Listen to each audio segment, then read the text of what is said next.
मुंबईतल्या बांगलादेशी फेरीवाल्यांची समस्या ही राज्य सरकारला का नियंत्रणात आणता येत नाहीये, वारंवार आदेश देऊनही सरकार आणि महापालिका या बाबतीत कोणत्याही पद्धतीची ठोस पावलं उचलताना दिसत नाहीयेत, अशी उद्विग्नता न्यायालयाने मंगळवारी बोलून दाखवली.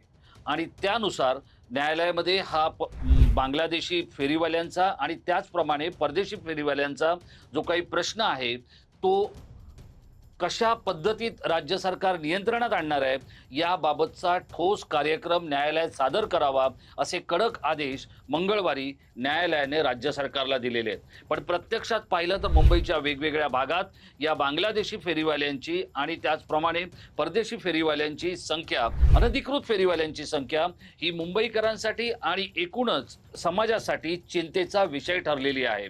कारण या फेरीवाल्यांच्या कडून व्यापलेल्या जागा, वाहतुकीची कोंडी या सगळ्यावरती राज्य सरकार काही करू शकत नाहीये. मुंबई पोलिसांना त्यांच्यावर कारवाई करण्याचे थेट आदेश नाहीयेत आणि त्यामुळे पोलीस आणि पालिका प्रशासन या दोघांचं जोपर्यंत एकत्र समन्वयाचं काम होत नाही तोपर्यंत ही समस्या नियंत्रणात येणार नाहीये, हे सांगत यासाठी नेमकं काय केलं जाणार आहे हे राज्य सरकारने उच्च न्यायालयाला कळवावं.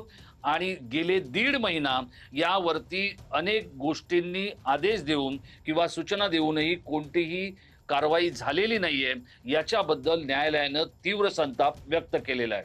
त्यामुळे नवीन पालिका आयुक्त आणि मुंबईचे पोलीस आयुक्त हे आता नेमकं सामंजस्याने काम करून या बांगलादेशी फेरीवाल्यांची समस्या सोडवणार की हा प्रश्न भिजत पडलेल्या घोंगड्यासारखा आणखी बराच काळ असाच भिजत राहणार, हा न्यायालयाचाही प्रश्न आहे आणि तो मुंबईकरांनाही भेडसावतो.